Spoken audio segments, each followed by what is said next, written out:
नमस्कार दोस्तों, आज हम ईपीएफओ यानी कर्मचारी भविष्य निधि संगठन की पेंशन योजना के बारे में बात करेंगे और जानेंगे कि कैसे इस प्लान से पैसा निकाला जाता है।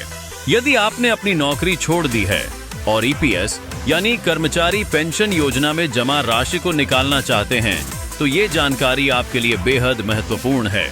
ईपीएस दरअसल एक रिटायरमेंट योजना है जिसमें नियोक्ता आपके वेतन का 33% योगदान करता है। इस योजना का लाभ उन कर्मचारियों को मिलता है जिन्होंने कम से कम 10 साल की सेवा पूरी की हो। यदि आपकी सेवा का समय 10 साल से कम है तो आप अपनी जमा राशि आसानी से निकाल सकते हैं। ऐसे में यह आवश्यक है कि आपकी सेवा अवधि 6 महीने से अधिक और 10 साल से कम हो। आपको यह सुनिश्चित करना होगा कि आपने अपनी नौकरी छोड़ दी हो और कम से कम 2 महीने से बेरोजगार हों। इसके साथ ही आपका यूनिवर्सल अकाउंट नंबर यानी यूएएन सक्रिय होना चाहिए तथा आपके केवाईसी विवरण जैसे आधार, पैन कार्ड और बैंक जानकारी अपडेटेड होने चाहिए। 10 साल से अधिक सेवा के बाद आप एक मासिक पेंशन प्राप्त करेंगे, इसलिए इसकी पात्रता पर ध्यान देना जरूरी है।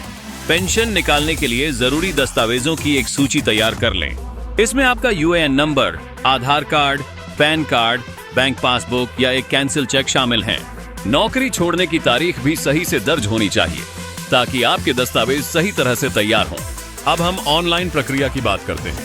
आपको ईपीएफओ की आधिकारिक वेबसाइट पर जाकर फॉर एम्प्लॉइज सेक्शन में जाना होगा। वहां member UN online service OCS OTCP पर क्लिक करें। यूएएन, पासवर्ड और कैप्चा भरकर लॉगिन करें। इसके बाद ऑनलाइन सर्विसेज टैब में जाकर क्लेम फॉर्म 311910C पर क्लिक करें। यहाँ आपको बैंक खाता जानकारी सत्यापित करनी होगी और प्रोसीड फॉर ऑनलाइन क्लेम पर क्लिक करना होगा। Only pension withdrawal form 10C का चयन करें और आवश्यक दस्तावेज अपलोड करें। इसके बाद मोबाइल नंबर पर आए OTP को दर्ज करके फॉर्म जमा करें। आपके क्लेम को 15-20 कार्य दिवसों में प्रोसेस किया जाएगा। यदि आप ऑफलाइन प्रक्रिया अपनाना चाहते हैं तो ईपीएफओ कार्यालय से फॉर्म 10C प्राप्त करें या इसे डाउनलोड करें।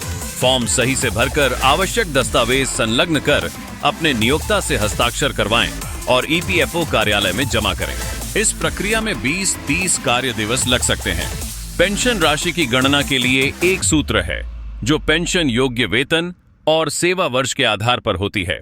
यह संज्ञान रखना महत्वपूर्ण है कि यदि आपकी सेवा अवधि 10 साल से अधिक है तो आपको पेंशन राशि नहीं मिलेगी बल्कि मासिक पेंशन पाएंगे। हमेशा केवाईसी विवरण अपडेट रखें और नौकरी छोड़ने की तारीख सही से भरें। क्लेम की स्थिति जानने के लिए ईपीएफओ पोर्टल पर लॉगिन करना न भूलें। तो दोस्तों, यह था ईपीएफओ की पेंशन राशि निकालने का पूरा तरीका। अगर आपके पास कोई सवाल है तो कमेंट में पूछें और अगर वीडियो पसंद आया हो तो लाइक और शेयर करें।